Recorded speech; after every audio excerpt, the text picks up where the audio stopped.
இது வரைக்கும் 10 அதிகாரத்தை நம்ம பார்த்து முடிச்சிருக்கிறோம். இன்னைக்கு 11வது அதிகாரத்தை நம்ம சிந்திக்க இருக்கிறோம். மத்தேயு சுவிசேஷம் 11வது அதிகாரம்,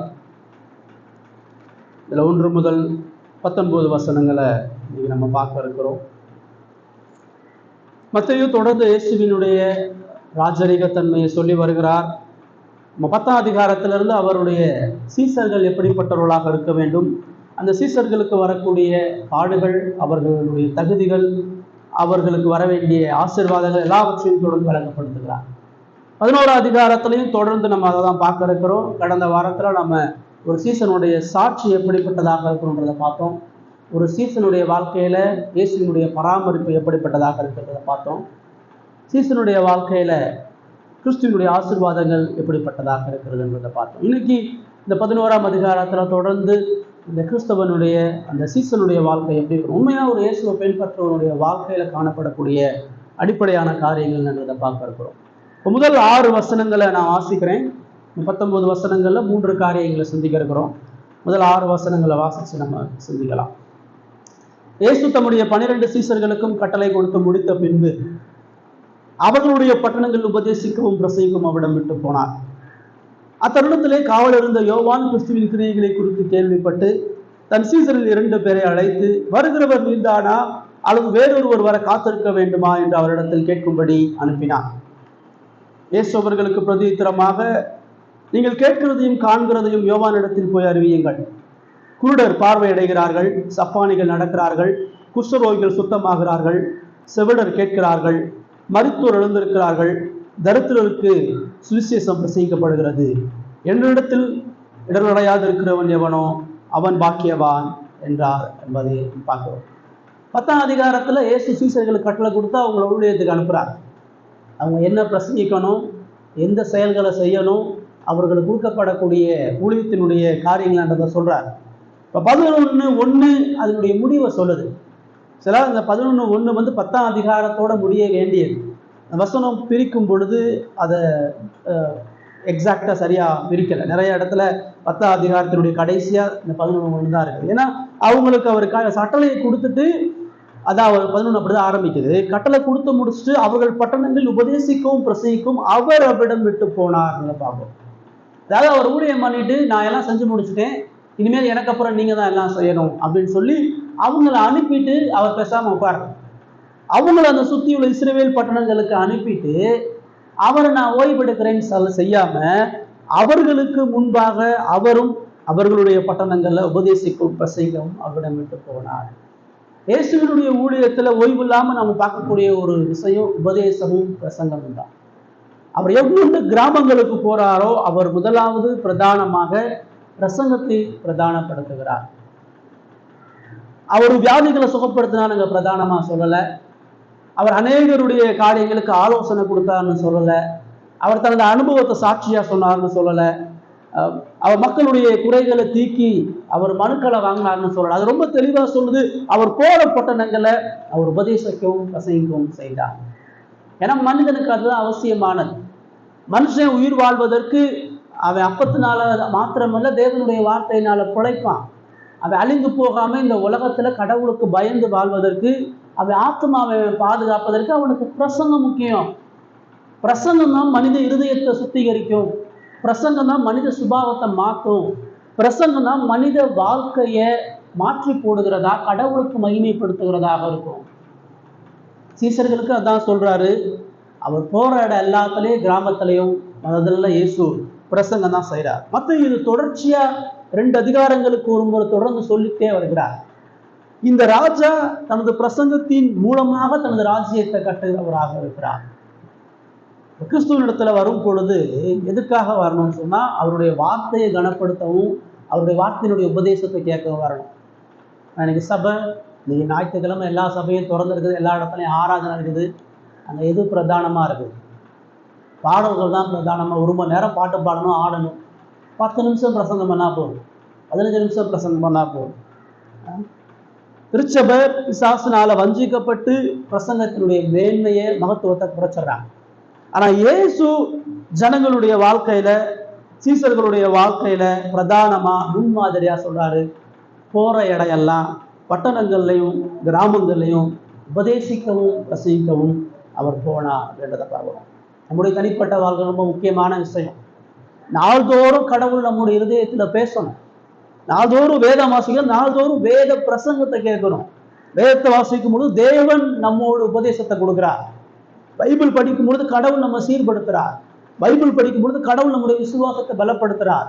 பைபிள் படிக்கும் பொழுது கடவுள் நம்முடைய உபத்திரவங்களை கலைந்து போடுகிறார். பைபிள் படிக்கும் பொழுது கடவுள் நமக்கு ஆரோக்கியத்தையும் பலனையும் கொடுக்கிறார்.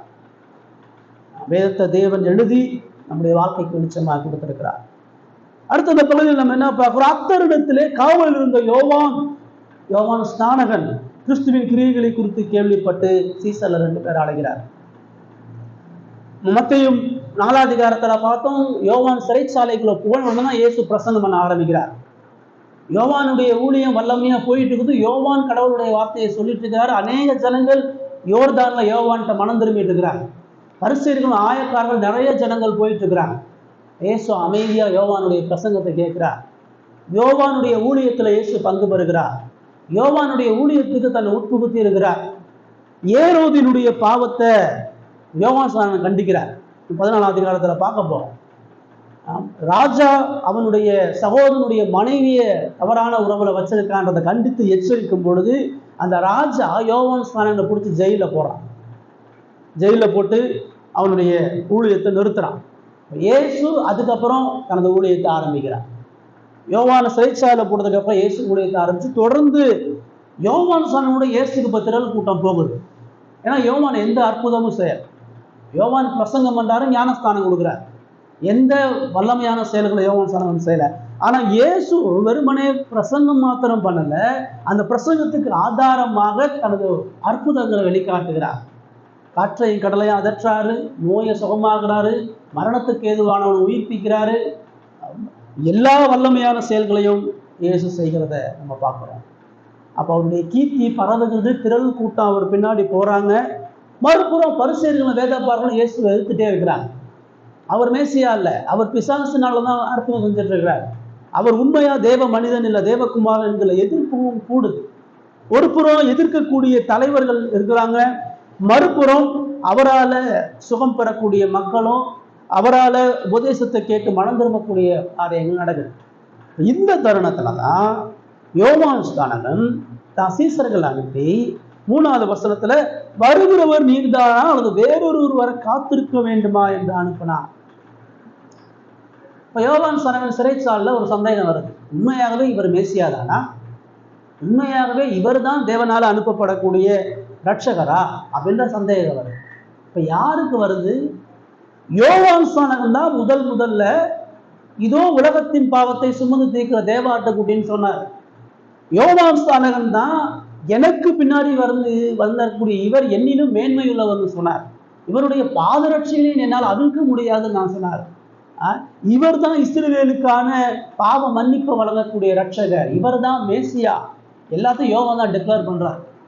யோவான் சொன்னதுக்கு அப்புறம் தான் பேதுருவும் அந்திரேயாவும் யோவானும் யாக்கோபும் இயேசுவை பின்பற்றி போறதை பார்க்கணும். இப்ப எந்த யோவான் இயேசுவை வல்லமையா பிரசங்கம் பண்ணாரோ, எந்த யோவான் இயேசுவை ரட்சகரா சொன்னாரோ, இயேசு தனக்கு எந்த அற்புதமும் பண்ணல, இயேசு ஊழியத்தை ஆரம்பிக்கல, இயேசு எதுவுமே செய்யாத பொழுது யோவான் இயேசு சாட்சி சொன்னார். யோவான் இயேசு கிறிஸ்துவுக்கு ஞானஸ்தானம் கொடுக்கும் பொழுது வானம் திறக்கப்பட்டதை யோவான் ஸ்நானகன் பார்த்திருக்கிறார். பரிசுத்த ஆவி புறாவை போல இயேசு மேல இறங்கினதை யோவான் ஸ்நானகன் பார்த்திருக்கிறார். பிதாவே பிதா சொல்றாரு, இவர் என்னுடைய நேசகுமாரன், இவர்களுக்கு செவி கொடுங்கன்னு சொல்றதை யோவான் ஸ்நானகன் பார்த்திருக்கிறார். இவ்வளவு சாட்சி யோவானுக்கு இருக்குது. யோவான் பரிசுத்த ஆவினால நிரப்பப்பட்டு வைராக்கியமா ஊழியம் செய்யக்கூடிய ஒரு மனுஷன். இப்ப இந்த மனுஷன் கேட்கிறான், உண்மையாகவே இவர் தான் மேசியாவா? இப்போ ஏன் இந்த சந்தேகம் வந்தது? ஏன் இந்த கேள்விகள் யோவானுக்கு வந்தது? இப்போ யோவான் காவலில் இருக்கிறார், சிறைச்சாலையில் இருக்கிறார், நீண்ட காலமாக இருக்கிறார். இப்போ யோவான் எல்லா இஸ்ரவேலர்களையும் போலையும் வரக்கூடிய மேசியா. நம்ம யூதர்களா நம்ம ரோமனுக்கு அடிமையா இருக்கிறோம். இப்போ இயேசு மேசியான்னு சொன்னா, இயேசு இந்த அதிகாரத்தை நம்மளை அடிமைப்படுத்துகிற இந்த ரோமர்களிடத்துல ஏன் இந்த விடுதலை ஆக்காம இருக்கிறார்? அந்த சந்தேகம் இருந்திருக்கலாம். இன்னொன்று, யோவானுடைய பிரசங்கத்தை கனப்படுத்திய இயேசு யோவானை தூக்கி சிறைச்சாலையில் போட்டவனும் யோவானை போய் அவர் எங்கேயும் பார்க்கல. சிறைச்சாலை இருக்கிற யோவானை விடுதலை பண்ண எந்த முயற்சியும் செய்யலை. அவர் ஏரோதுட்ட பேசலை. இயேசு ஒரு உண்ணாவிரதம் நடத்தலை. இயேசு ஒரு போராட்டம் நடத்தலை. இப்போ இதெல்லாம் யோவானுக்கு ஆச்சரியமா இருக்குது. இன்னொன்று, யோவான் ஸ்நானகர் தான் ஊழியத்தில் மனம் திரும்புதலை பிரதானப்படுத்தி சொல்றார். அந்த ஜனங்களுடைய பாவத்தையும் ஆக்கினையும் சொல்றார். உனக்கு நியாய தீர்ப்பு வருகிறதுன்னு சொல்லி கர்த்தருக்கு வழியை ஆயத்தம் பண்றார். ஆனா இயேசு மீட்பை வழங்குறவராக இருக்கிறார். இயேசு மனம் திரும்புதலை மட்டும் பிரதானப்படுத்தல, இயேசு சுவிசேஷத்தினுடைய ரட்சிப்பை பிரதானப்படுத்துறார். அவர் ஆயக்காரனோட பாவிகளோட ஐக்கியப்படுகிறார். அது யோவான் ஸ்நானகனுக்கு ஆச்சரியமா இருக்கு. அவரு சமுதாயத்தில் கீழான மக்களோடு தன்னை இணைத்துக் கொள்ளுகிறவராக இருக்கிறார். இப்ப இதெல்லாம் யோவான் ஸ்நானகனுக்கு என்னவா இருக்குது? ஆச்சரியமாகவும் அவருடைய விசுவாசத்தை குறித்து சந்தேகப்படுவதற்கான ஏதுக்களை உண்டாக்குறது. இப்ப யோவான் ஸ்நானகனுடைய சந்தேகத்துக்கு 5 அடிப்படையான காரியங்களை பார்க்கிறோம். ஒண்ணு, அவன் இருக்கக்கூடிய உபத்திரவங்களும் பாடுகளும் சந்தேகத்துக்கு நேரம் வழிநடத்துச்சு. நான் ஜெயிலில் இருக்கிறேன், இயேசு என்ன என்னை காப்பாற்றலை. நான் இக்கட்டுகளில் இருக்கிறேன், நான் உண்மையாக வாழ்ந்து இருக்கிறேன், இயேசு ஏன் என்னுடைய இக்கட்டுகளை பாடுகளை நீக்கி போடலை. அதனால சந்தேகம். ஒரு விசுவாசி, ஒரு சீசன், ஒரு இயேசுவை தேடக்கூடிய மனுஷனுடைய வாழ்க்கையில உபத்திரவம் நீண்ட காலம் இருக்கும் பொழுது, அம்மா பேசாதீங்க, பேசக்கூடாது, இங்கே இருக்கும்போது பேசக்கூடாது, முடிஞ்சாதான் பேசணும், நான் வெளியே போய் பேசுவேன். அப்ப உபத்திரவங்களும் பாடுகளும் சந்தேகத்துக்கு நேரா, சோதனைக்கு நேரா வழி நடத்துது. ஒரு சீசனா, ஒரு கிறிஸ்தவனா நீங்கள் நானும் இந்த உலகத்துல பாடுகளை சந்தேகத்தையும் கடந்து வரும்பொழுது, கடவுள் ஏன் என் பிரச்சனையை நீக்க மாட்டேன்றாரு, கடவுள் என் இக்கட்டை போக்க மாட்டேன்றாரு. எவ்வளவு நாள் நான் இந்த வழிகளையும் வேதனைகளும் இருக்குது. வனாந்தரத்துல திரள் கூட்ட மக்கத்துல பிரசங்கம் பண்ண யோவா இப்ப 4 ஜெயில் கம்பிகளும் இருக்கிறார். இப்போ இந்த வாழ்க்கை அவருக்கு ஏற்படுத்திய கசப்பு, அந்த வாழ்க்கை அவருக்கு ஏற்படுத்தப்பட்ட துன்பம், இதெல்லாம் அவ்வளோ வல்லமையான ஊழியக்காரன், கடவுளுடைய மகிமையை பார்த்த ஊழியக்காரன், மகத்துவமா தேவனை கிறிஸ்துவ சொன்ன ஊழியக்காரன் இப்போ சந்தேகப்படுறதுக்கு உபத்திரவம் ஒரு அடிப்படையான காரியமாக இருந்ததை நம்ம பார்க்குறோம். உங்க வாழ்க்கை அப்படி இருக்குதா? பாடுகள்ல சந்தேகிக்கிறவங்களா இருக்கிறோமா? பாடுகள்ல கடவுளை குறித்து கேள்வி கேட்கிறோமா இருக்கிறோமா?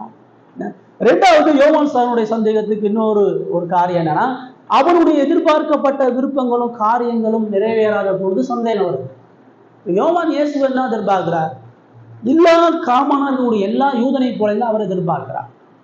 நாங்க அடிமையா இருக்கிறோம், எங்களையும் இயேசு விடுதலை பண்ணல. நான் சிறைச்சாலை இருக்கிறேன், எனக்கே இயேசு விடுதலை கொடுக்கல. இயேசு எப்படி அசுத்தமான விபச்சாரியோடையும் ஆயக்காரோடைய வீட்டிலேயே உட்காந்து சாப்பிட்றார்? இதெல்லாம் மாம்சீகமா யோவானுக்கு வரக்கூடிய சந்தேகம். அப்ப கடவுளை குறிச்ச சந்தேகம், என் எதிர்பார்ப்புகளை செய்யலையே, நான் உன் நினைக்கிறேன் அதை செய்யாம இருக்கிறாரே, நான் உன்னை விரும்புகிறேன், என் கடவுள் செய்யலை, நான் கடவுளுக்காக இதெல்லாம் யோசிக்கிறேன், இதெல்லாம் என்னுடைய வாழ்க்கையில செய்யாமல் தடைபடுகிறது என்ற பொழுது சந்தேகம் வரும். இந்த சந்தேகம் உங்களுக்கு இருக்குதா? கடவுள் எனக்கு இதை செய்யலை, கடவுள் இதை எனக்கு தீர்க்கலை, நான் இப்படிப்பட்ட இக்கட்டில் இருக்கிறேன், இதெல்லாம் கடவுள் என்னை போக்காமல் இருக்கிறாரு, இதெல்லாம் எதிர்பார்க்குறேன், இதெல்லாம் கடவுள் தராமல் இருக்கிறாரு, இதெல்லாம் சரி செய்ய நினைக்கிறேன், இதெல்லாம் கடவுள் மாற்றாமல் இருக்கிறான்ற பொழுது சந்தேகம். 3வது, யோவான் ஸ்நானகனுடைய சந்தேகம் கால தாமதம் ஆகும் பொழுது ஏற்படக்கூடிய சந்தேகம். காலதாமதம்.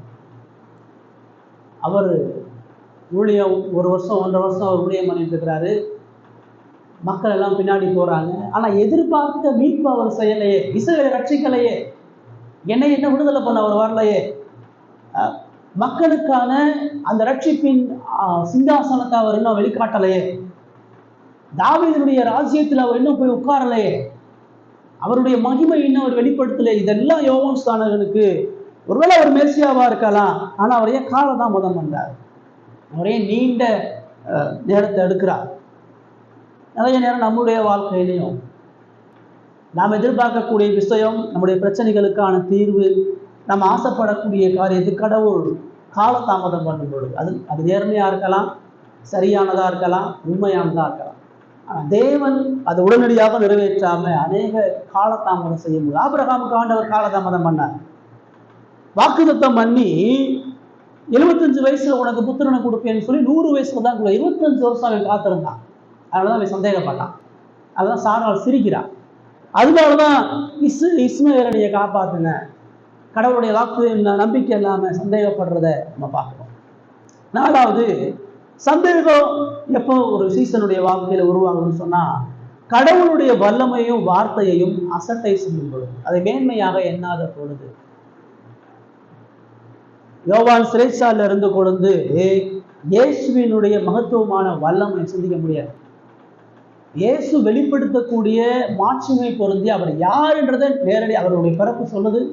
அவர் மரியாளுடைய வயிற்றுல பிறந்தார்னு தெரியும், அவர் ஆவியினால் அபிஷேகம் பண்ணப்பட்டார்னு தெரியும், அவர் பிதாவால் தெரிந்து கொள்ளப்பட்டார்னு தெரியும். இல்லை எந்த வல்லமையையும் யோவானால நம்ப முடியாது. அவர் செத்து போனவன் உருவ இருப்பார், எவ்வளோ காரியங்கள் அங்கே அறிந்தாலும் கூட அதெல்லாம் அவனுக்கு மேன்மையா பெருசா தெரியும்.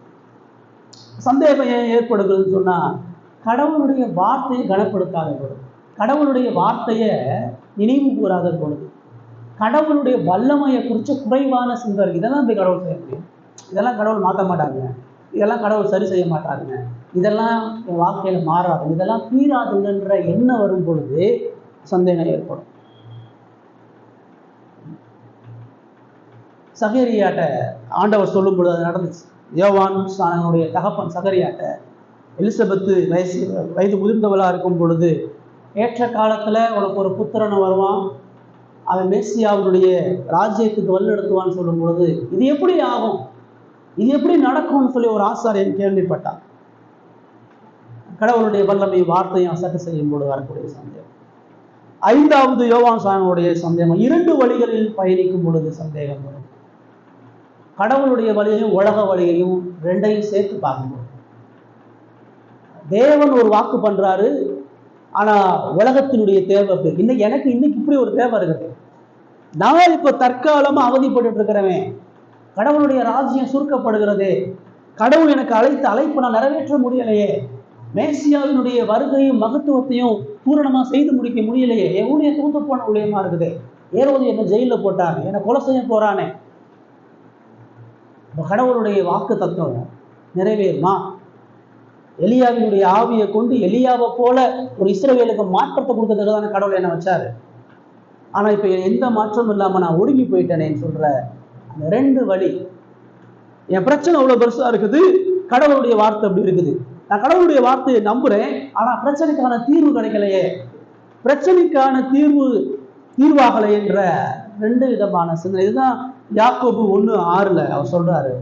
யாக்கோபு நிருபம் 1:6 வாசி. ஆனாலும் அவன் எவ்வளவாயிலும் சந்தோஷப்படாமல் விசுவாசத்தோடு கேட்கிறவன், சந்தேகப்படுகிறவன் காற்றினால் அடிபட்டு அலைகிற கடல் அலைக்கு ஒப்பாய் இருக்கிறார். கொஞ்சம் தெளிவா சொல்ல, கடவுளுடைய வார்த்தையின் மீது விசுவாசம் இல்லாதவன் அவன் காற்றினால் அடிபட்டு அலைகிற கடலின் அலைக்கு ஒப்பா இருக்கிறான்னு சொல்றார். அலை ஒரு இடத்துல நிற்காது. காத்துல அடிக்கிற அலை இந்த பக்கம் வரும், அந்த பக்கம் வரும், மாறி மாறி இங்கிட்ட அங்கிட்டு போயிட்டே இருக்கும். அது ஒரு திசையில செல்லப்பட்டு மறு திசைக்கு அலைந்து கொண்டே இருக்கும். அது எந்த இடத்தையும் அடையாது, எந்த பலனையும் தராது. தேவனது வார்த்தையின் மீது நம்பிக்கை கொண்ட அந்த விசுவாசம் இந்த உலக பிரச்சனைனால அலசடிப்படுகிறது. கடவுளுக்கு வல்லமை உள்ளவர் தான், கடவுள் காரியத்தை செய்ய முடியும்னா, கடவுள் எல்லாத்தையும் மாற்ற முடியும்னா, ஆனாலும் என்னுடைய வேதனை பெருசு, என்னுடைய பிரச்சனை பெருசு, என்னுடைய இக்கட்டு பெருசு, இதெல்லாம் கடவுளால மாற்ற முடியாது என்று சொல்லக்கூடிய சிந்தை ஆபத்தான. சூழ்நிலைகளையும் உணர்ச்சிகளுக்கும் ஏற்ப மாறிக்கொண்ட மனுஷனுடைய இயல்பை ஆண்டவர் இங்க சொல்றார். அதனால இப்ப யோவானுக்கு ஒரு ஆவிக்குரிய சோர்வு ஏற்பட்டிருக்கிறது. யோவானுடைய விசுவாசம் இங்கு ஆட்டம் காணப்படுகிறது. யோவான் இப்பொழுது இயேசு சந்தேகிக்கிறவனா, கேள்வி கேட்கிறவனா போகக்கூடிய நிலைக்கு அவன் தள்ளப்படுகிறான். இததான் அவன் தான் சீசர்களை அனுப்பி, உண்மையாக நீங்க தான் நான் சொல்லி கேட்கிறான். இயேசு அவனுக்கு அங்க பலன் கொடுக்கிறார். என்ன பதில் கொடுக்கிறார்? இயேசு அவர்களுக்கு பிரதிவிதமாக, நீங்கள் கேட்கிறதையும் காண்கிறதையும் யோவானிடத்தில் போய் அறிவியுங்கள் சொல்லி சொல்ல. நீ என்ன கேட்கிறன்றத போய் சொல்லு, பார்க்கறது 2வது தான். இங்க என்ன நடந்துக்கிறது, நான் எப்படிப்பட்ட செய்தியை சொல்லிட்டு இருக்கேன்றத போய் யோவான்கிட்ட சொல்லு. நான் கேட்ட செய்தியின்படி என்னுடைய வாழ்க்கையில எப்படி கடவுளுடைய வல்லமை வெளிப்படுதுன்னு சொல்லு. என்ன சொல்லுன்றத சொல்றார். குருடர் பார்வை அடைகிறார்கள், சப்பானிகள் நடக்கிறார்கள், குஷ்டரோகிகள் சுத்தமாகிறார்கள், செவிடர் கேட்கிறார்கள், மரித்தோர் எழுந்திருக்கிறார்கள், தரித்திரருக்கு சுவிசேஷம் பிரசங்கிக்கப்படுகிறது. சந்தேகப்படுகிற தேவ மனிதனுக்கு இயேசு வெளிப்படுத்தக்கூடிய சத்தியத்தை தான். சந்தேகப்படுகிற ஆத்மாவுக்கு இயேசு என்ன சொல்றாரு? யோவானை சந்தேகப்பட்டானா, அவன் இனிமேல் கடவுளுக்கு பிரியமா வாழ முடியாது. அவன் எப்படி சந்தேகப்படலாம்? எந்த முறுமுறுப்பு இல்லாம இயேசு அந்த சந்தேகத்தை அங்கீகரிக்கிறார். இயேசு அந்த சந்தேகத்தை மனுஷனிகமா எல்லா மனுஷனும் இப்படிதான் இருப்பான். அவன் எவ்வளவு பெரிய ஊழியக்காரனா இருந்தாலும், எவ்வளவு தேவ மனிதனா இருந்தாலும், அவன் தேவனை அறிவதையும் விசுவாசிப்பதிலையும் பின்பற்றுவதிலும் பலவீனங்களும் சோர்வுகளும் உண்டு. விசுவாச வாழ்க்கைன்றது ஒரே மாதிரி ராக்கெட்ல பறக்கிறது. அது சில இடர்பாடுகள்ல நம்ம விழுந்து சோர்ந்து போய் தான் நம்ம வளர முடியும். இயேசு யோவானை உற்சாகப்படுத்தும்படியா சொல்றாரு. முதல் விஷயம், குருடர் பார்வை அடைகிறார். ஏன்னா இப்ப யோவான் குருடனா இருக்கிறான். யோவானுக்கு சரியான கண்ணு பார்க்க தெரியல. கண்ணு தெரியாதவனுக்கு பார்வை கொடுக்கப்படுகிறது. எனது வல்லமை வெளிப்படுகிறது. சப்பானிகள் நடக்கிறார்கள். யோவானுடைய விசுவாசம் இப்பொழுது முடவான நிலையில் இருக்கு. யோவான் வைராக்கியமாக தேவனுக்கென்று வாழ முடியாத முடவனா இருக்கிறான். சப்பானிகள் நடக்கிறார்கள், குஷ்டரோகிகள் சுத்தமாகிறார்கள். யோவானுடைய விசுவாசம் இப்ப கரப்படைஞ்சிருக்கிறார்.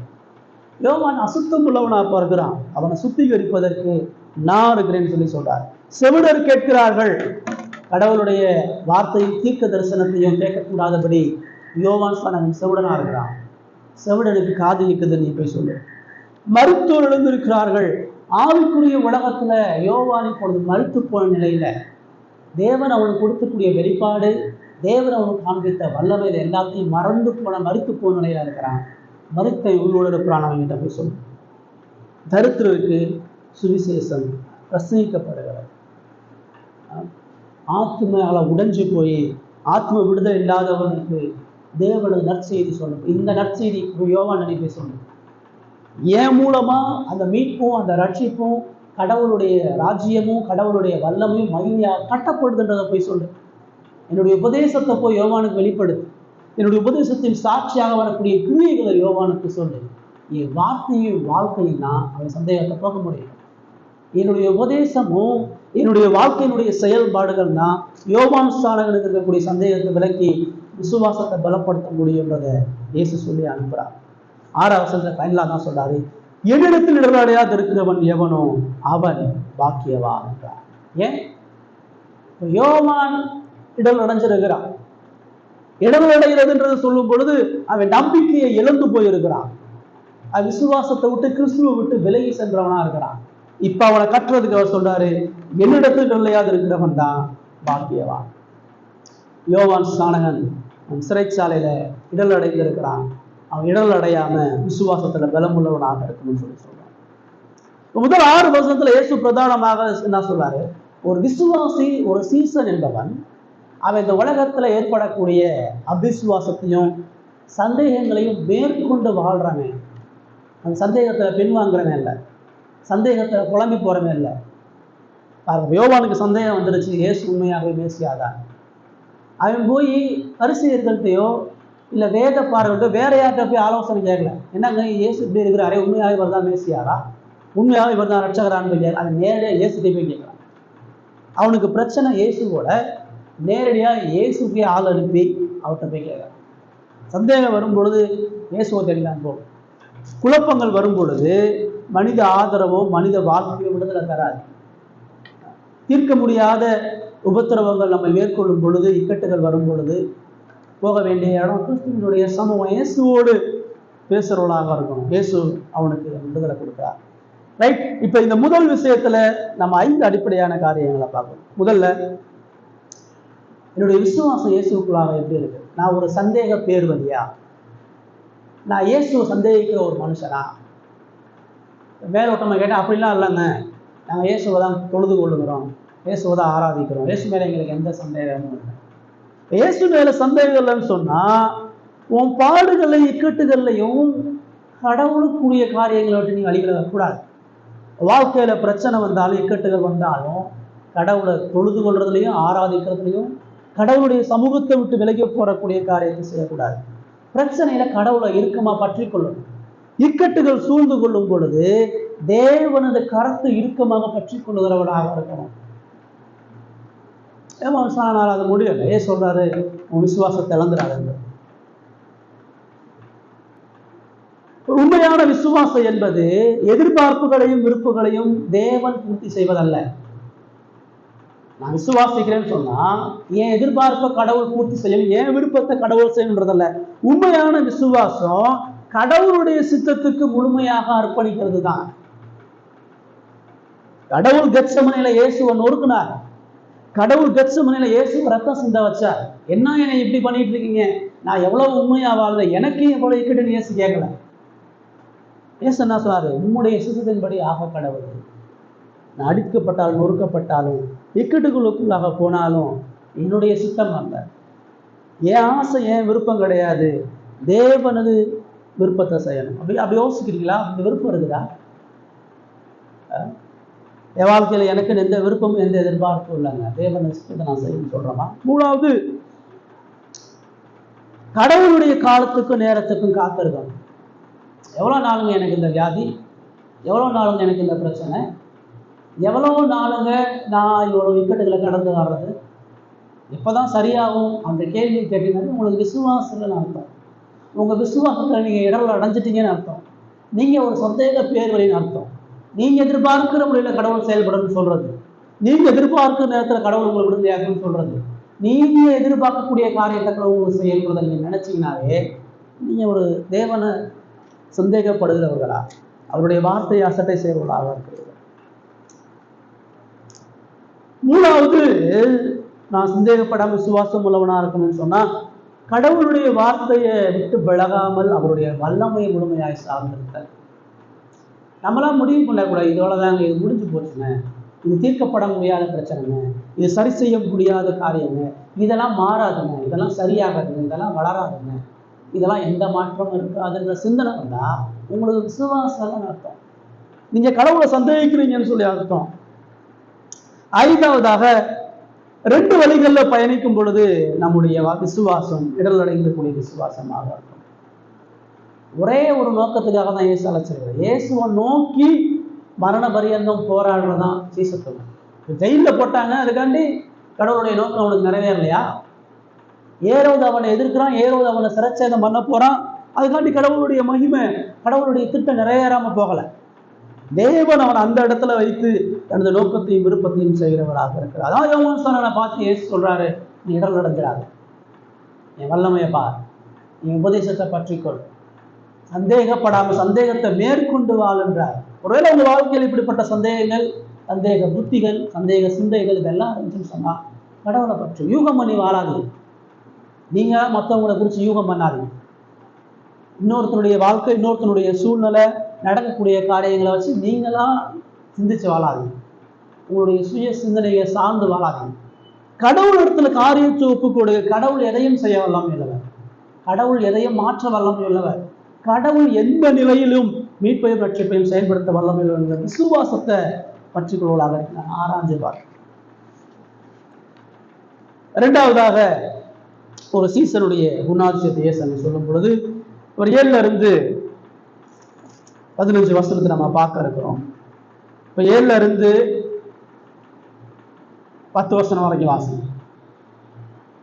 அவர்கள் போன பின்பு இயேசு யோவானை குறித்து ஜனங்களுக்கு சொன்னது என்னவென்றால், எதை பார்க்க வனாந்தரத்திற்கு போனீர்கள், காற்றினால் அசையும் நாணலையோ? அல்லவென்றால் எதை பார்க்க போனீர்கள், வெள்ளிய வஸ்திரம் தரித்த மனுஷனையோ? வெள்ளிய வஸ்திரம் தரித்திருக்கிறவர்கள் அரசர் மாளிகையில் இருக்கிறார்கள். அல்லவென்றால் எதை பார்க்க போனீர்கள், தீர்க்கதரிசியோ? ஆம், தீர்க்கதரிசியை பார்க்கிறோம், மேன்மையுள்ளவனே என்று உங்களுக்கு சொல்கிறேன். அது எப்படி எனில், இதோ நான் என் தூதனை உமக்கு முன்பாக அனுப்புகிறேன், அவன் உமக்கு முன்னே போய் உமது வழியை ஆயத்தம் பண்ணுவான் என்று எழுதிய வாக்கியத்தை குறிக்கப்பட்டவன் இவன்தான். ரைட். இரண்டாவது இயேசு தண்டத்தில் என்ன சொல்றாரு, யோவானுடைய சீசர்கள் இயேசுகிட்ட பகிரங்கமா கேட்கிறாங்க. இறைச்சாளர் இருக்கிற யோவான் நீங்க தான் வரணுமா, வேற யாரும் வரணுமான்னு கேட்கிறாரு. உங்க மேல அவர் முழுமையா நம்பிக்கை வைக்கலன்னு சொல்லும் பொழுது இயேசு அவனுக்கு பதில் சொல்றாரு. சொல்லிட்டு இப்ப அவர் ஜனங்களை பார்த்து பேசுறார்.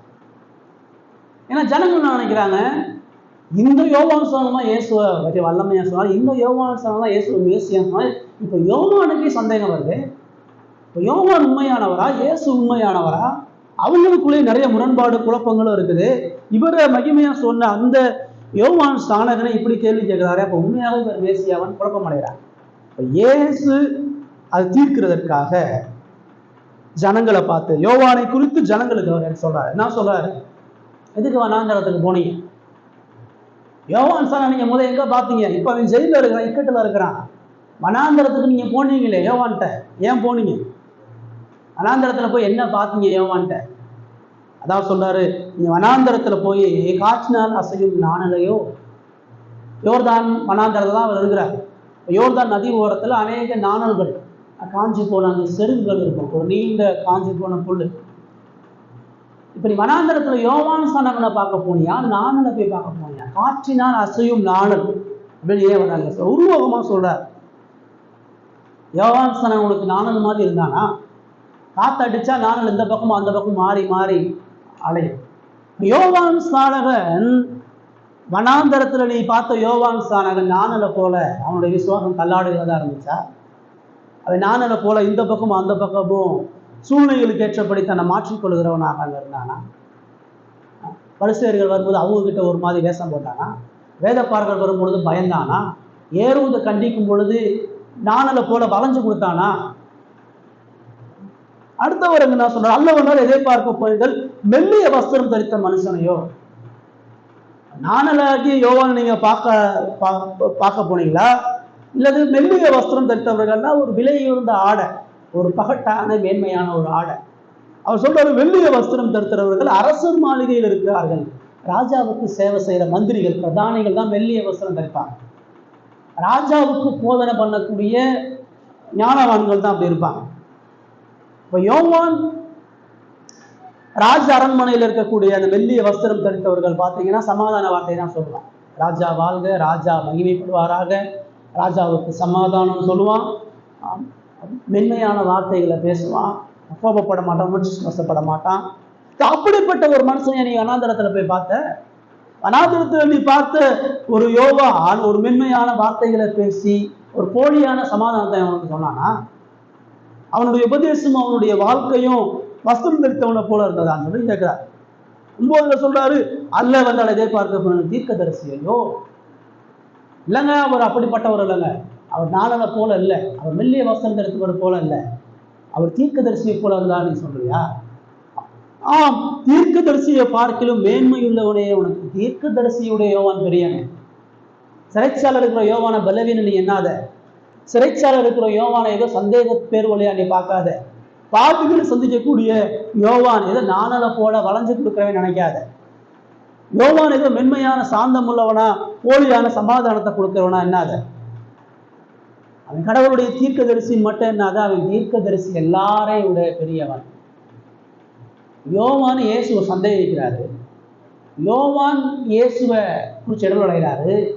ஆனா இயேசு யோவானை கனப்படுத்துறார், இயேசு யோவானை மகிமையா உயர்த்துறார். இயேசு சூழல் அடிப்படையில யோவானை பார்க்கல, இயேசு சந்தேகத்தின் அடிப்படையில யோவானை பார்க்கல, இயேசு மக்களுடைய புத்தியில யோவானை பார்க்கல. யோவான் யாருன்றதை நான் சொல்றேன். அவன் இப்ப ஜெயில இருக்கலாம், இப்ப அவனுடைய விசுவாசம் தலாடலாம் இருக்கலாம், ஆனா அவன் எப்படிப்பட்டன்றதை நீ மறந்த. வனாந்தரத்துல தேவன் அவனை எப்படி பயன்படுத்தாம மறந்தாது. அவனுடைய பிரசங்கம் இருதயத்தை உடைச்சு சென்றதை மறந்தாது. அவன் எல்லாரையும் எச்சரித்து தனி ஒருவனா போராடினான்றதை மறந்தாது. அவன் எல்லா தீர்க்கதரிசிகளோட மேன்மை உள்ளவன்றதை மறந்துடாதுன்னு சொல்லி யோவானுடைய கடந்த கால தேவ மகிமை ஊழியத்தை இயேசு நிலைநிறுத்துறார். யோவானுக்கு இயேசு சாட்சி பகர்றார். தேவனுக்காக யோவான் செய்த தியாகமும் அர்ப்பணிப்பையும் இயேசு நினைவு கூறுகிறார். தேவனுக்காக யோவான் போராடின போராட்டம், சீர்திருத்தம், வைராக்கியம், பரிசுத்த வாழ்க்கை எல்லாத்தையும் இயேசு இங்க கனப்படுத்தி அவனுக்கு பிரதானமாக சொல்றார். யோவான் தீர்க்கதரிசியோடு எப்படி மேற்பட்டவன்றதுக்கு தான் 10வது வசனத்துல, இதோ நான் என் தூதனை உமக்கு முன்பாக அனுப்புகிறேன், அவன் உமக்கு முன்னே போய் வழிகளை ஆயத்தம் பண்ணுவான் என்று எழுதிய வாக்கியம் மல்கியா 4:5 சொல்லப்படுது.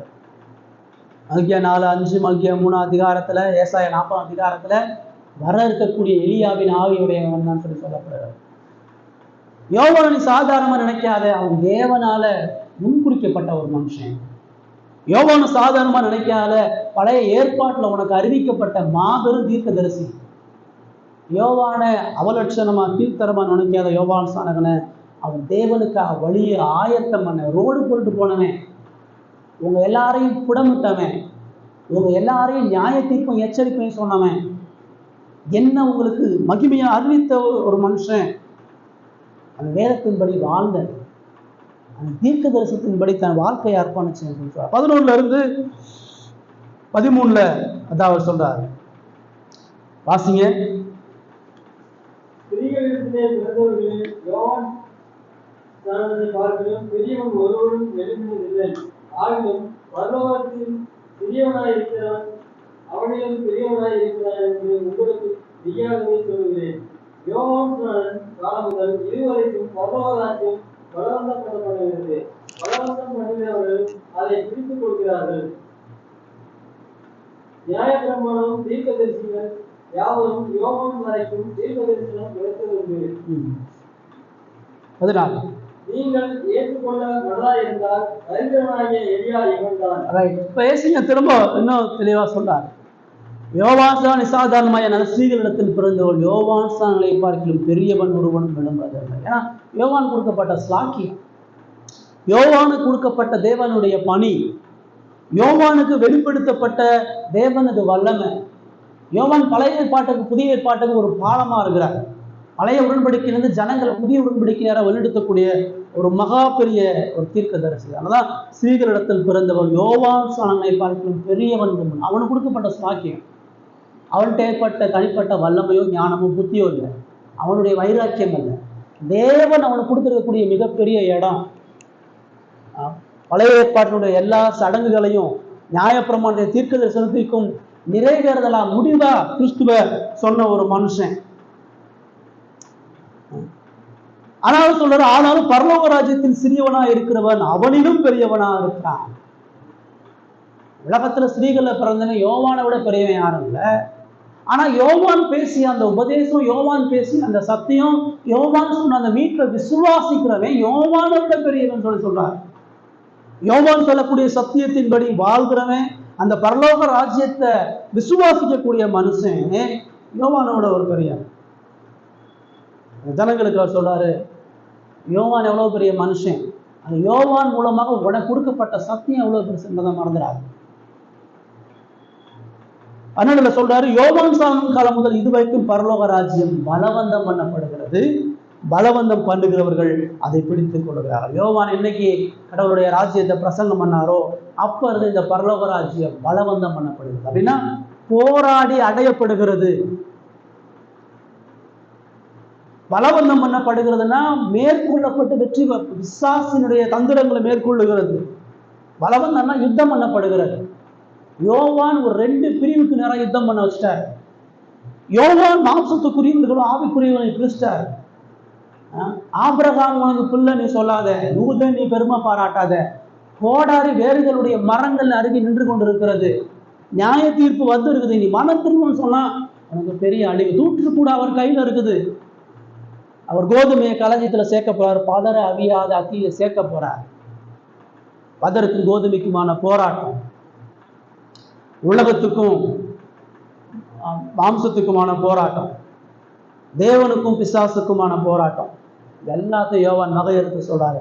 பரலோக ராஜ்யம் பலவந்தம் பண்ணப்படுகிறது, பலவந்தம் பண்ணுகிறவர்கள் அதை பிடித்துக் கொள்வார். யோவானோட அடையாளப்படுத்தி போராடுறவன், யோவானை போல சத்தியத்துக்காக நிற்கிறவன் அதை பிடித்துக் கொள்ளுகிறான். நியாய பிரமாணமும் தீர்க்க தரிசனம் யாவருக்கும் தீர்க்க தரிசனம் வரைக்கும் தீர்க்க தரிசனம் உரைத்தது. முழு பழைய ஏற்பாடு தான் சொல்லுது, முழு வேதங்கள் தான் சொல்லுது. நீங்கள் ஏற்றுக்கொள்ள மனதாயிருந்தால் வருகிற நாய் எலியா இவன் தான், கேட்கதற்கு காதுள்ளவன் கேட்கிறார். யோவான் யாரும் தெரியுமா? யோவான் புதிய ஏற்பாட்டினுடைய எலியா. யோவான் யாரும் தெரியுமா? பழைய ஏற்பாட்டுல பெரிய தீர்க்கதரிசி யாருன்னா இவங்க எல்லாருக்கும் தெரியும், எலியா தான் பெரிய தீர்க்கதரிசி. ஏன்னா இஸ்ரவேல் முழுமையா சீரழிஞ்சு போச்சு. இஸ்ரவேல கடவுளை தேடுகிற ஒருத்தன் இல்லை. எலியா தனியா யுத்தம் பண்ணான். பாகாலுடைய தீர்க்கதரிசிக்கு எதிராக எலியா தனியா தன் ஜீவனை பணையம் வச்சான். ஆகாபுக்கு எதிராக எலியா தனியா யுத்தம் பண்ணான். இஸ்ரவேலுக்கு எதிராக, சமாரியாவுக்கு எதிராக எலியா ஒருத்தன் தேவனுக்கு முன்பாக உண்மையுள்ள சாட்சி உள்ளவனா இருந்தான். புதிய ஏற்பாட்டுல எலியா யாருன்னா யோவான் ஏசாதான் சொல்றாரு, பழைய ஏற்பாட்டில் சொல்லப்பட்ட எலியா வந்தான். மேசியா வர்றதுக்கு முன்னாடி எலியா வருவார். மல்கியா 4 லூக்கா 1:17 சொல்லுது, யோவான் ஸ்நானகன் எலியாவினுடைய ஆவியும் வல்லமையுமாக கொண்டிருந்தான் சொல்லப்படுது. இயேசு தெளிவா சொல்றாரு, யோவானை சாதாரணமா நினைக்காதப்பா, யோவான் புதிய ஏற்பாட்டு எலியாவாக பலவந்தம் பண்ணி போராடுகிறவன். யோவான் ஸ்நானகனும் சரி, எலியாவும் சரி, தேவ ராஜ்யத்திற்காக பலவந்தம் செய்தவர்கள், தேவ ராஜ்யத்துக்காக சகலத்தையும் எதிர்த்தவர்கள். உலகத்தை எதிர்த்தவன், ஒட்டக மயிரையும் காட்டுத்தனையும் குதிச்சவன், வனாந்தரத்துல வாழ்ந்தவன், காடுகள்ல மிருகங்களோடு ஐக்கியப்பட்டவன், முழு ஜனங்களை கண்டித்தவன், நியாய தீர்ப்பு சொன்னவன், ஜனங்களுடைய இருதயங்கள் உடைக்கப்படத்தக்கதாக பெரிய மாற்றத்தை புரட்சியை உண்டு பண்ணவன். சிறையில் இருக்கிற யோவான சாதாரணமா என்னாது? பரலோக ராஜ்யத்துல பிரவேசிக்கக்கூடிய ஒவ்வொரு மனிதனுக்கும் இப்படிப்பட்ட மேன்மையும் கனமும் இருக்குன்னு சொல்லி சொல்றார். ரைட், இந்த பகுதி நமக்கு 5 அடிப்படையான விஷயத்தை சொல்லும். பலவந்தம் பண்ணி போராடக்கூடியவன் தான் சீசனாக முடியும். ஏசு சொல்றாரு, இடமடையாது இருக்கிறவன் தான் பாக்கியவான் சொல்லி 6ல் சொல்றாரு. இப்ப 14ல் சொல்றாரு, 12ல் சொல்றாரு, பலவந்தம் பண்ணுகிறவன் தான் பிடித்துக் கொள்ள முடியும் சொல்லி சொல்றாரு. பலவந்தம் பண்ணுகிறவன் யாருன்னு சொன்னா, சூழ்நிலைக்கு ஏற்றபடி வாழாதவன், பிரச்சனைக்கு ஏற்றபடி மாத்திக்காத, எது சௌகரியமோ அதுக்கேற்ற மாதிரி வாழாதவன், சூழ்நிலை எதிராக இருந்தாலும் விசுவாசத்துல உறுதியா இருக்கிறவன், மக்கள் எதிர்த்தாலும், மக்கள் பரியாசம் பண்ணாலும், மக்கள் அவமானப்படுத்தினாலும் சத்தியத்துல நிற்கிறவன். பலவந்தம் பண்ணுகிறவன் யாருன்னு சொன்னா, அவன் போலியான சமாதான வார்த்தையை அறிவிக்காதவன். எந்த இடத்துலையும் எலியாவும் சரி, யோவானும் சரி, சமாதானம் சமாதானம், கடவுள் எல்லாத்தையும் சகப்படுத்துவார், கத்தர் எல்லாத்தையும் சரிப்படுத்துவார். இன்னைக்கு சபையில சொல்லக்கூடிய இந்த போலியான சமாதானம் தர்றவன். பலவந்தம் பண்றவன் அவன் வேத வழியில் நடப்பவன், தீர்க்க தரிசனம் என்ன சொல்லுவோம் அதற்கு கீழ்ப்படிஞ்சு வாழ்ந்தவன் எலியாவும் யோவான் ஸ்நானகனும்.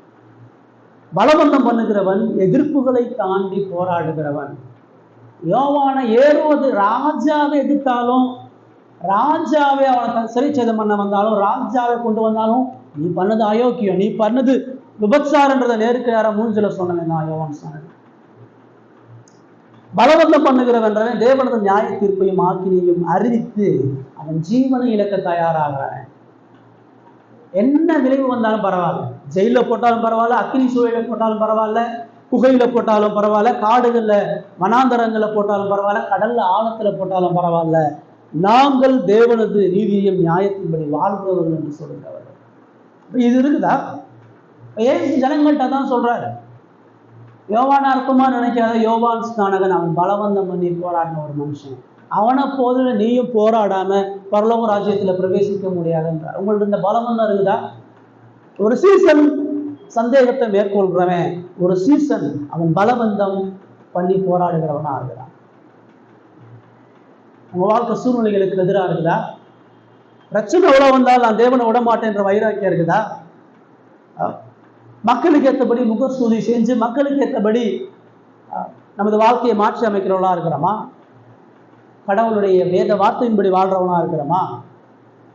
கடவுளுக்காக வாழ்றதுல வரக்கூடிய எதிர்ப்புகளை சமாளிக்கிறவர்களா இருக்கிறோமா? எதிர்ப்புகள் மத்தியில தேவனுக்காக போராடுகிறவர்களாக இருக்கிறோமா? கடவுள் நியாயம் செய்கிறவர், கடவுள் நீதி செய்கிறவர், கடவுள் பாவத்தை தண்டிக்காம விடமாட்டான்ற உணர்வு பயமும் இருக்குதா? கடவுளுக்காக ஜீவனை கொடுப்பதற்கு ஆயத்தமானவர்களா இருக்கிறோமா?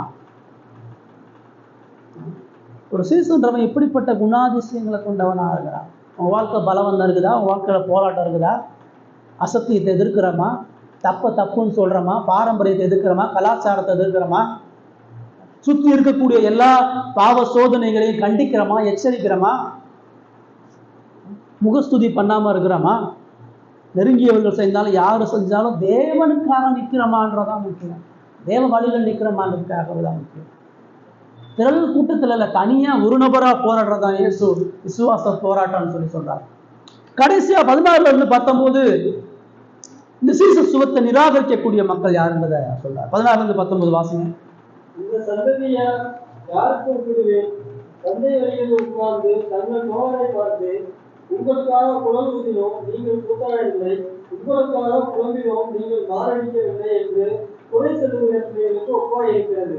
எப்படி யோவான் போஜனபானம் அடைகிறவனாய் வந்தான், அதற்கு அவர்கள் அவன் பிசாசிருக்கிறவன் என்றார்கள். மனுஷகுமாரன் போஜனபானம் பண்ணுகிறவனாய் வந்தார், அதற்கு அவர்கள் இதோ போஜன பிரியனும் மதுபான பிரியனுமான மனுஷன் ஆயக்காரருக்கும் பாவிகளுக்கும் சிநேகிதன் என்றார்கள். ஆனாலும் ஞானமானது அதன் பிள்ளைகளாலே நீதியுள்ளது ஒப்புக்கொள்ளப்படுகிறது என்றார். அப்ப ஏசு சொல்றாரு, கேட்கதற்கு காதலவன் கேட்கிறவன் சொல்லிட்டு இந்த சந்ததி யாருக்கு, நீ எப்படிப்பட்டவன்? யோவானை குறிச்சு கேட்ட நீ, என்ன குறிச்சு கேட்ட நீ எப்படிப்பட்ட மனுஷனா இருக்கிற? இந்த சந்ததியை யாருக்கும் ஒப்பிடுவேன்? இவ்வளவு வல்லமையா தேவ ஊழியத்தை பண்ண யோவான் சிறைச்சாலையில் இருக்கிறான். உன்னிடத்தில் நான் அந்த ஊழியத்தை தொடர்ந்து என்னுடைய மகிமையை வெளிப்படுத்தி கொண்டிருக்கிறேன். ஆனா நீ எப்படிப்பட்டவனா இருக்கிற? அதுக்கு ரூபானமா சொல்றாரு, இவர்கள் சந்தை வழிகளில் உட்கார்ந்திருக்கு தங்கள் தோழரை பார்த்து குறை சொல்லுகிற பிள்ளைகளுக்கு ஒப்பா இருக்குன்னு சொல்லி ஒரு விஷயத்தை சொல்றாரு. உங்களுக்காக குழல் ஊதினம் நீங்கள் கூத்தாடவில்லை, உங்களுக்காக புலம்பினோம் நீங்கள் மாரடிக்கவில்லை. இப்ப எதை சொல்றாரு? யூத சமுதாயத்துல சிறு பிள்ளைகள் விளையாடக்கூடிய விளையாட்டை சொல்றாரு. அன்னைக்கு அந்த சிறு பிள்ளைகள் எல்லாம் ஒண்ணு கூடி அவர் குழல் ஊதினோம் நீங்கள் கூத்தாடவில்லைன்னா ஒரு ஒரு ஒரு சில பிள்ளைங்க அங்க இருக்கக்கூடிய சுரமண்டலங்களையும் புல்லாங்குழலையும் வாசிப்பாங்க. அந்த புல்லாங்குழல் இசைக்கு ஏற்றபடி சில பிள்ளைகள் அதுக்கு நடனம் ஆடுவாங்க. ஒரு திருமண நிகழ்வினுடைய ஒரு வைபவம் மாதிரி ஒரு நிகழ்வு அங்க நடக்குது. சந்தை வெளிகள்ல வீதிகள்ல அந்த பிள்ளைகள் அதை செய்வாங்க. ஒரு கூட்டம் குழல் ஊதும் பொழுது இன்னொரு கூட்டம் நடனம் ஆடும். ஆனா அந்த குழல் ஊதினவங்க எல்லாம் சொல்றாங்க, நாங்க குழல் ஊதிட்டு இருக்கிறோம், நீங்க யாருமே நடனம் ஆடல. நாங்க குழல் ஊதுறோம், நீங்க அமைதியா வேடிக்கை பார்த்துட்டு இருக்கீங்க. நீங்க எங்களோட சேர்ந்து ஐக்கியப்படுகிறோம்னு சொல்லி, எங்களோட சேர்ந்து விளையாடுறோம்னு சொல்லி நீங்க அமைதியா வேடிக்கை பார்த்துட்டு இருக்கீங்களே. இப்ப நாங்க மட்டும் வாட்சி என்ன பண்ணீங்க? அதாவது ரெண்டு வேலையில ஒரு வேலை நடக்குது, இன்னொரு வேலை நடக்காம இருக்குது. ஒருத்தன் ஒரு பக்கம் இருக்கிறான், இன்னொரு பக்கம் இழுக்காம இருக்கிறான். ரெண்டாவது என்ன சொல்றாரு? நாங்கள் உங்களுக்காக புலம்பினோம், நீங்கள் மாரடிக்கவில்லை. ஒரு மனுஷன் இறந்து போயிட்டான் அப்படின்னு சொன்னா அந்த மனுஷனுக்காக துக்கப்பட்டு அழுகிறது போல அந்த பிள்ளைகள் அதை செய்வாங்க. புலம்பும் பொழுது கூட இருக்கிறவங்க எல்லாம் அவங்க அந்த அந்த அந்த புலம்பலோடு தங்களை ஐக்கியப்படுத்திக்கும். எப்படி குழல் ஊதும் பொழுது அவர்கள் கூத்தாடவில்லை, அதே போது புலம்பும் பொழுது அவர்கள் மாரடிக்கவில்லை என்று குறை சொல்லுகிற பிள்ளைகளுக்கு ஒப்பா இருக்கிறது. இப்ப இயேசு அங்க என்ன சொல்ல வராரு? என்ன பண்ணாலும் இந்த கூட்டம் குறையை கண்டுபிடிச்சு குறை சொல்லக்கூடிய கூட்டமாக தான் இருக்கிறது. இந்த மக்களுடைய மனநிலை எப்படி கடவுள் தன்னை வெளிப்படுத்தினாலும் நிராகரிக்கக்கூடிய இருதயம் உள்ளவர்களாக தான் இருக்கிறாங்க. யோவான் நியாய தீர்ப்பு நீதியை சொன்னா அவனை பார்த்து என்ன சொன்னாங்க? இவன் பிசாசு பிடிச்சாங்க, இவன் வனாந்தரத்துல வாழ்ந்துட்டு இருக்கிறான், இவன் கடவுளுடைய மனசு இல்லைன்னு சொல்லி கூட்டம். இயேசு வனாந்தரத்துல வாழாம ஜனங்கள் மத்தியில வாழ்ந்தார். ஏதாவது அவர் திரும்ப விளக்கப்படி சொல்றாரு 18. எப்படி எனில் யோவான் போஜனம் பானம் பண்ணாதவனாய் வந்தான், அதற்கு அவர்கள் பிசாசுப்படுத்திருக்காங்க. அவன் எல்லாரையும் போல சம்பரமா சாப்பிட்டு வாழல, உலகத்தான போல இல்லை. அவன் காட்டுல வந்து அநேக உபவாசங்கள்ல இருந்து காட்டு தேனையும் வெட்டுக்கிளையும் சாப்பிட்டான். அவளை பார்த்து என்ன சொன்னாங்க?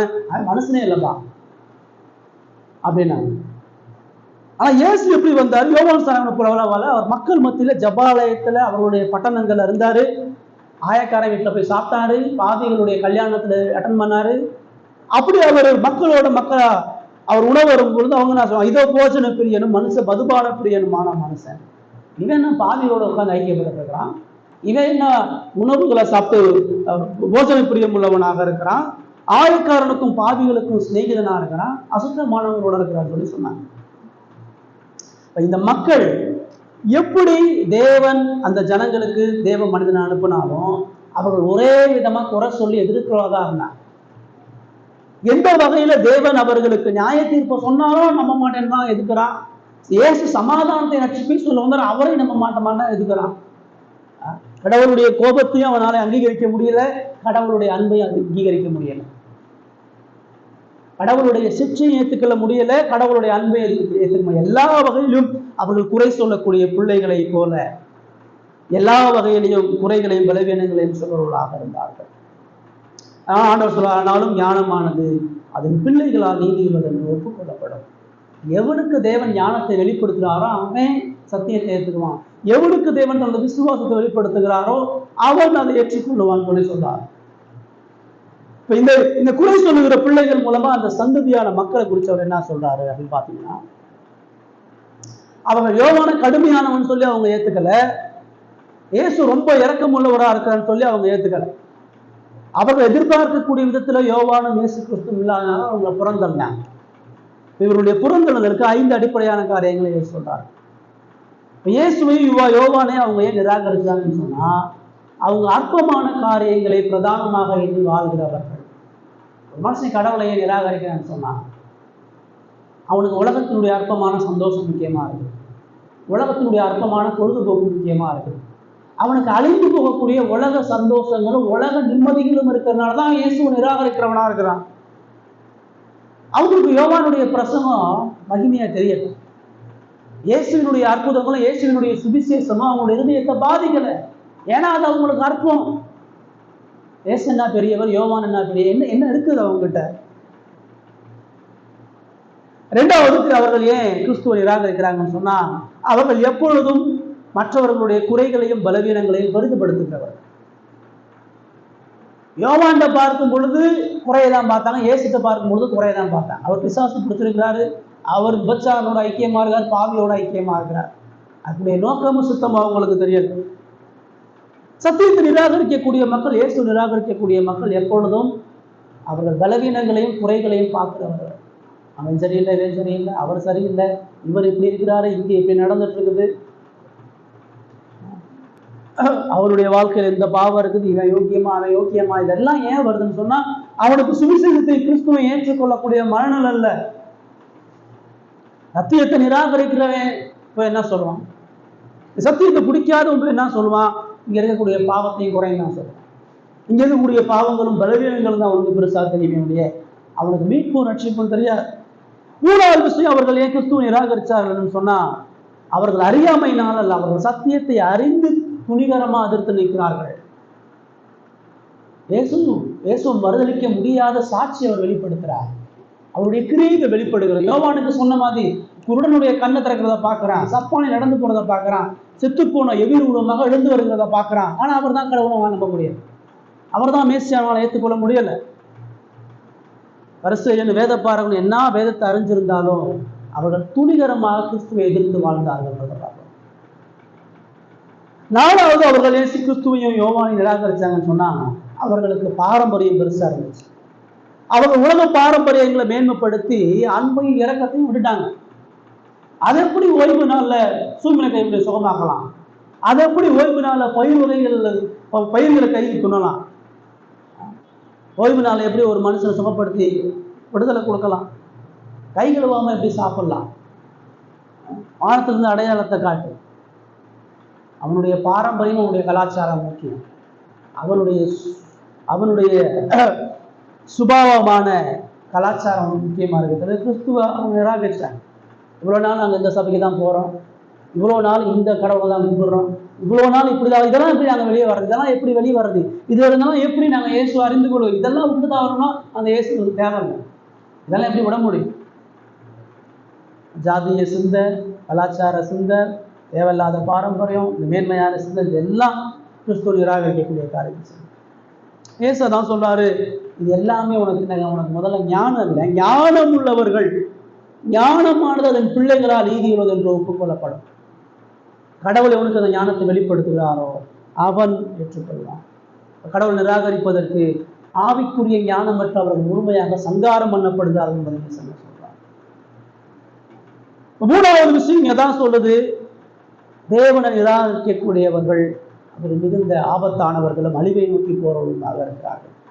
சீசனா நீ பலவந்தம் பண்ணி வாழலன்னு சொன்னா, ஒரு சீசனா நீ சந்தேகக்கூடிய இருதயத்தை செய்யணும்னு சொன்னா, நீ கிறிஸ்துவ நிராகரிக்கிறவனாக இருக்கிற.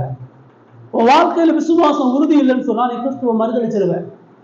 உன் வாழ்க்கையில விசுவாசம் பலம் உள்ளதா, போராடுகிறதா, சண்டை போடுகிறதா, பலவந்தம் பண்ணுகிறதா இல்லைன்னு சொன்னா, நீ ஞானமற்றவனா, புத்தி இல்லவனா, நீ அற்பமான காரியங்களை பிரதானப்படுத்துறவனா, பாவத்தையும் பலவீனத்தையும் பிரதானப்படுத்துறவனா, சத்தியத்தை துணிந்து எதிர்க்கிறவனா, பாரம்பரியத்தை மேன்மைப்படுத்துறவனா, ஞானமற்றவனா இருந்து அழிவு நிலைக்கு போவான் எச்சரிக்கை தேவன் சொல்றார். நம்ம வாழ்க்கை எப்படி இருக்குது?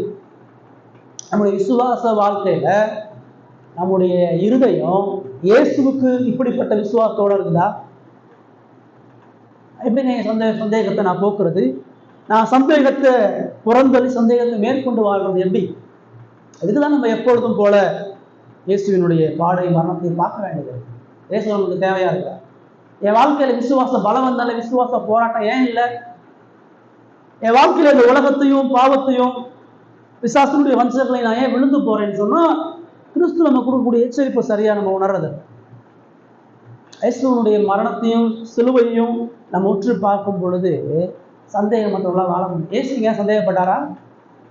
இயேசுக்கு எவ்வளவு பிரச்சனை வந்துச்சு, இயேசுக்கு எவ்வளவு இக்கட்டு வந்துச்சு, எவ்வளவு அவமானம் வந்துச்சு, இயேசுனுடைய சூழ்நிலை எவ்வளவு தாறுமாறா போனது.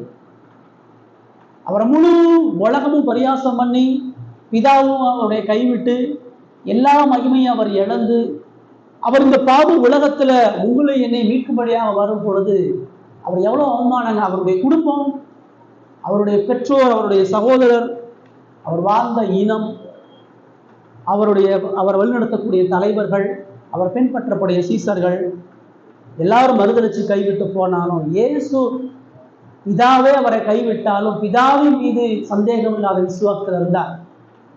யோவானுக்கு சந்தேகம் வந்து, இயேசு எங்கேயும் சந்தேகம் வரல. யோவான் இக்கட்டுகள்ல தான் இருதயத்தை சொல்றான், இக்கட்டுகள்ல அவருடைய விசுவாசம் தள்ளாடுது. இயேசு உயிரையே பறிச்சாலும் அவருடைய விசுவாசம் தள்ளாடணும். அவருடைய உடம்புல ஒட்டுமொத்த ரத்தத்தை உருவி எடுத்தாலும் அவர் சந்தேகிக்கிறவராக ஒரு பொழுது இல்லை. விசுவாசம் அப்படி இருக்குதா? உங்க விசுவாசம் அப்படி இருக்கும்படியாக தான் அவர் சீசனை அழைக்கிறார். என்ன பின்பற்றக்கூடிய சீசனா பாடுகளையும் உபத்திரவங்களையும் ஒரு பொழுதும் துணியளவும் உனக்கு சந்தேகம் நடந்துடக்கூடாது. சந்தேகம் உறவுகளை உடைக்கும், சந்தேகம் குழப்பங்களை ஏற்படுத்தும், சந்தேகம் சாட்சி அளிச்சு போடும், சந்தேகம் தேவ மகிமையை மழுங்கடிக்கும், சந்தேகம் தேவனை புறந்தழுகிறதாக. விசுவாசத்துல ஒரு பொழுது சந்தேகக்கூடாது. தேவனது வார்த்தையில சத்தியத்துல பற்றுடைய உறுதியோட நம்ம இருக்கோம். ரெண்டாவது, ஒரு சீசனா எப்படி பலவந்தம் பண்றது, பலவந்தம் பண்ணி போராடுகிறது எப்படி? இயேசுனுடைய போராட்டம் தான். இயேசு இந்த உலகத்தை பலவந்தம் பண்ணதை விட்டு கவனிங்க. எங்க தோத்து போனார், எந்த இடத்துல அவர் விட்டு கொடுத்தாரு, எந்த இடத்துல மென்மையா பேசினார், எந்த இடத்துல அவர் மனிதனுக்கு முகசூதி பண்ணார். முடிவு பரியந்தம் எல்லா எதிர்ப்புகளையும் தாண்டி, பரியாசம் பண்ணப்பட்டாலும், உமிழ்நீர் உமிழ்ந்தாலும், நிர்வாணப்படுத்தினாலும், குட்டுண்டாலும், பிசாசு அவர் எதிர்த்தாலும், பிசாசின் கூட்டம் எதிர்த்தாலும், பரிசேயர்கள் முன்னாடி, சனகிரிப் சங்கத்துக்கு முன்னாடி, பிலாத்துக்கு முன்னாடி, ஏரோதுக்கு முன்னாடி மாம்சத்தோடு இரத்தத்தோடு அவர் போராடுறது மாத்திரமல்ல, எல்லா துறைத்தனங்களையும் அவர் வெற்றி கொண்டார். ஆவிக்குரிய அனலும் வைராக்கியமும் இல்லாம சீசனா இருக்க முடியாது. விசுவாசத்துல பாவத்தை ஜெயிக்கிறவனா இல்லாம சீசனா இருக்க முடியாது. பாவத்தை வெற்றி கொண்டு வளர்ச்சி அடைகிறவனா இல்லாம சீசனா இருக்க முடியாது. முதிர்ச்சி அடைகிறவனா இல்லாம சீசனா இருக்க முடியாது.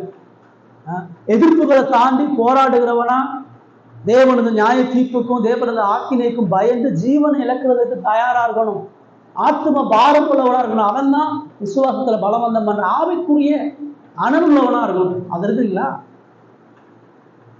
கடவுளை குறித்த காரியங்களை எவ்வளவு கனவீனமா இருக்கிறீங்க, வேதத்தை வாசிக்கிறது எவ்வளவு பலவீனமா இருக்கிறீங்க, உங்க ஜெப வாழ்க்கை எவ்வளவு கேவலகரமா இருக்குது, சபா ஆராதனை குறிச்ச உங்களுடைய சிந்தை எவ்வளவு மட்ட ரகமாக இருக்குன்னு உங்க இருதயத்தை கேட்டுப்பா. விசுவாச போராட்டமும் பலவந்தம் இல்லாம சீசனா ஒரு பொழுதும் வாழ முடியல. கடவுளை அவமானப்படுத்தக்கூடிய நிலைக்கு தான் போக முடியும். இப்படிப்பட்ட சீச சுகத்த இதெல்லாம் ரொம்ப பாரமானது. இதெல்லாம் எப்படிங்க செய்யறது, இப்படிலாம் சந்தேகப்படாம எப்படிங்க வாழ்றது, இப்படிலாம் போராடி எப்படி வாழ்றதுன்ற கேள்வியை கேட்கணும்னு சொன்னா சிறுபிள்ளைத்தனமும் அற்பத்தனமா இருக்கணும்னு அர்த்தம். நமக்கு இந்த உலகம் பிடிக்குதுன்னு அர்த்தம், நமக்கு பாவம் பிடிக்குதுன்னு அர்த்தம், நமக்கு பொழுதுபோக்கு பிடிக்குதுன்னு அர்த்தம், நமக்கு இந்த உலக இச்சைகள்ல ஊறி போயிருக்கிறோம்னு அர்த்தம்.